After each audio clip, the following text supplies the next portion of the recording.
Well, it's truly a miracle that this video is coming out. I'm proud to say that I finally read enough manga to make a manga reading log. Hello all of my otaku friends, my name is Profitaku and welcome back to my channel for another manga video. This is my manga reading log for both September and October. It was a crazy 2 months at my job, the busiest time of the year for me, but I was able to get some reading done and I'm super excited to put some new series on your radar. Stay tuned.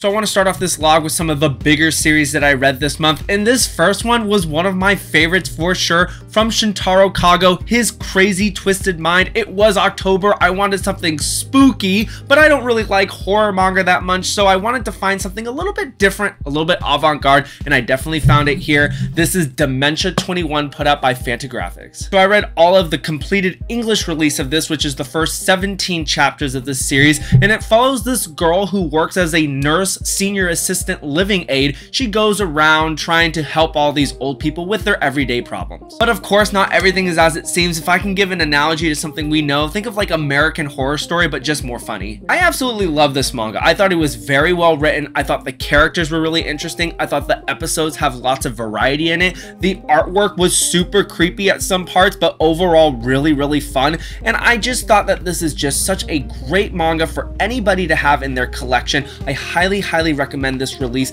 especially if you're not really into horror manga like myself. This is just definitely a more palatable thing to read. This next manga series that I started was truly a godsend. You know, I was in a reading slump, as many of you know from my previous video, and I was looking for something to kind of change things up, change my routine, kind of go into a different direction with how I read, and this series was it. I just walked into my library and I said, look, I'm just gonna read whatever I want. And because of that, I decided to pick this series, and I am so glad that I did. I started Summertime Rendering. The story starts out very simple. It follows this guy, Shinpai, as he goes back to his hometown from Tokyo to attend the funeral of his childhood friend, Ushio, right here. But little does he know, he's about to walk into this twisted summer tale full of adventure, mystery, horror, drama, and just overall craziness on this small little island. This is another manga that I picked on the horror genre because I wanted to read something like that for October, and I'm just so glad that I did. It's not body horror, it's not creepy horror, it's suspense thriller horror, and that's my favorite type of manga. If I can give an analogy to this, think Ajin Demi-Human. What I love about this manga is that in the first 10 chapters, it just throws you into this world. The pacing is excellent. You get a very detailed idea of what this world is about, what the whole premise of the story is,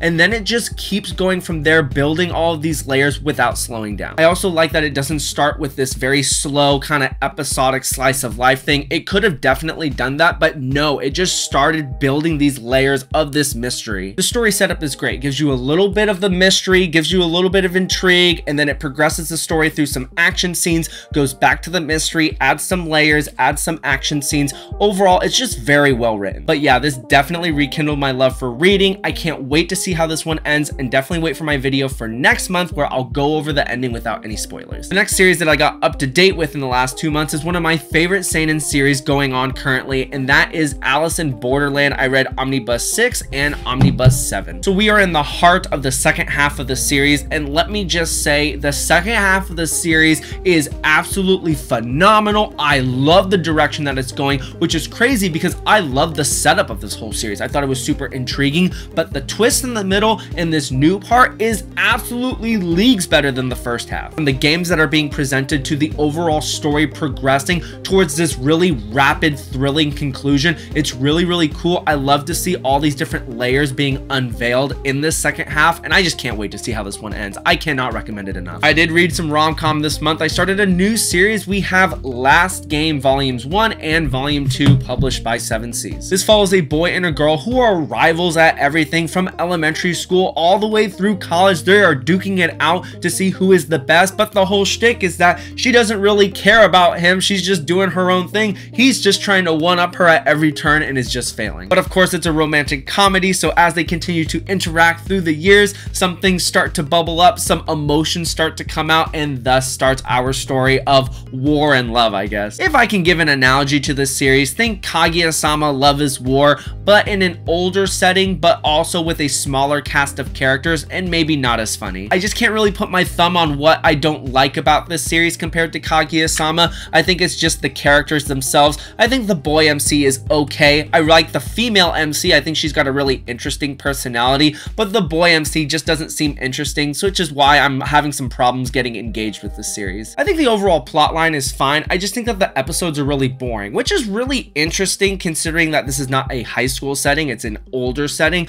I don't know. I'm gonna keep giving it some more chances and hopefully I kind of grow into it. Alright, the rest of this reading log are all the single volumes that I read this month, new series, ongoing series, and first up we have Blood on the Tracks volume 14. So this series ends at 17 volumes, so we're coming up to the conclusion. I'm curious to see how this ends, but I was a little bit disappointed in this volume. I feel like in the last two volumes things have been dwindling down in terms of the intensity, the shock value of some things, and the last two volumes have been the ramifications of what we've seen from the series, which is fine, and there's definitely been some impactful moments, but it's definitely been a slower read for me personally. If I can give a reaction to how I was reading this volume, it was more of like seeing the scenario play out and me going, dang, that sucks, instead of, oh my god, this is insane. So if that kind of helps you give an indicator of how this series is going for me, there you go, but I am still curious to see how this one wraps up. Next up here is volume 4 of Shadow's House, and this wraps up an arc, so if you are interested in this series, this is the perfect time to get into it. Lots of great story development going on here. We get lots of new layers added specifically at the end of the volume, which is fantastic. It really opened this world up, so now I'm very intrigued to see where this story goes from here. But along with that, we get a very conclusive ending to this arc, really interesting development with our main characters, which is great because they are really likable main characters. Actually, the whole cast is really fantastically written, so I highly recommend this manga. I'm still loving it. Next up here is volume 4 of Tsubaki-Choi Lonely Planet. I thought that this volume was good, more of a setup volume, a lot smaller things happening, no big impactful moments, which I really wish that we would get that, but nonetheless, I get it. It's just how the story needs to progress. So for a volume 4, this was fine. But as always, if I can give a shoujo recommendation, Mika Yamamori is at the top of my list. Her characters are fantastic, her artwork is whimsical, and her story progression is great, so I cannot recommend her enough. Here's a manga volume that really surprised me. We have Touring After the Apocalypse volume 3. Lots of very interesting things that happened in this volume. I was very hesitant with this series itself. Volume 3 was definitely on the chopping block for me as whether I was going to continue the series or drop the series, but there were a lot of good things that happened in this volume. Lots of interesting story progression in terms of the lore of the world, which is exactly what I needed to happen. But this manga volume did a great job on the slice of life aspect. I thought that the episodes were a lot more interesting, and it reminded me of one of my favorite slice of life series going on right now, which is Yokohama Kadashi Kiko. Do I still recommend it? No, not necessarily, but I am definitely going to give volume 4 a try. It's only right if we keep going with volume 4s here, so here is volume 4 of In the Land of Leedale. This is the manga adaptation of the light novel. The story is simple. It follows a girl who is sick, who dies and gets reincarnated into her favorite MMO RPG, and she's going through this world with real world consequences.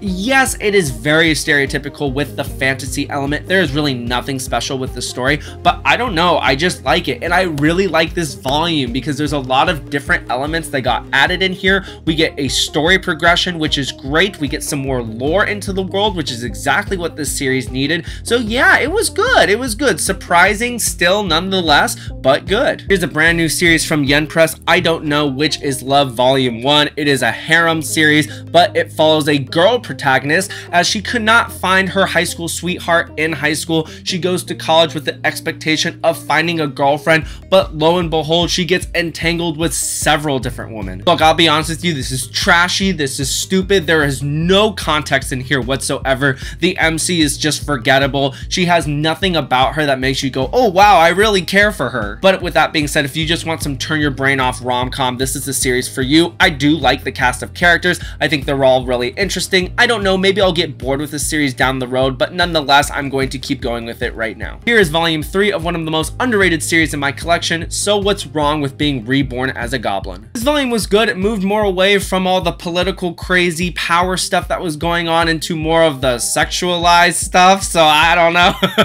But nonetheless, this still continues to be one of my favorite isekai series. It's just really cool. I really love the MC Goblin character. I think that he's very well written. I like how the story is progressing, and I'm continuing to enjoy it. Here we are with one of my favorite volumes of the month, volume 6 of Mission Yozakura Family. This volume was great. There were so many cool things that happened here, big kind of mic drop moments that help progress the story. So yes, Shonen Jump craziness, Mission Yozakura Family continues to be exceptional. It has only built up from my hesitations that I had stated in volume 3 or 4. I just cannot recommend this series enough. I love the cast of characters. I think it's just really unique, and for a spy assassin series, this is just great. And last but not least, in this reading log, we have volume 3 of Welcome to Demon School Iruma-Kun. This is just a great shonen manga, very funny episodes, a good mix of episodic stuff and also story progression stuff. Great world building just in these first 3 volumes alone. A fun main character, a very good power progression system. It's just a very well written manga. I get why there's a cult following for this thing, and I'm super glad that Vertical is publishing this. You definitely need to put this on your radar. And that is it for my manga reading log for both the months of September and October. It was a great 2 months of reading, and this month has started off very strong with me finishing Summertime Rendering. Can't wait to share my thoughts with you on the conclusion, but it's just so great.